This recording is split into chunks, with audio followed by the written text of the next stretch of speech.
I come from academic heavy disciplinary background and we are mostly relegated to writing stuff. Through the Media Skill Lab has really helped me to understand how I can also describe my experiences and my analyses visually. I feel like it has made me more perceptive to what I observe around me and also to be mindful of how I capture things.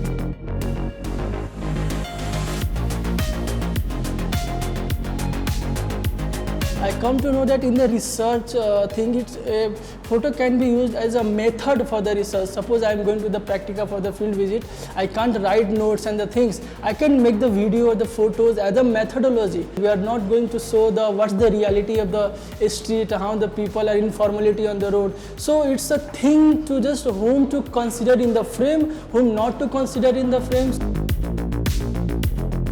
Coming with a video clip, it is something that is closer to the objectivity. It gives the liberty to the audience or to the fellow researchers to make what they want to make out of the given situation. What I choose to do with the skills that I learned from Media Lab is to integrate photography and media into my research. And they've taught us how to make an interview. So we were given a team and we were able to come up with an interview within a very small space. And the ability that media skills has given me to come up with something amazing in a limited period of time, in a limited space, is something that I'll definitely integrate in my research that I'll be doing in the future.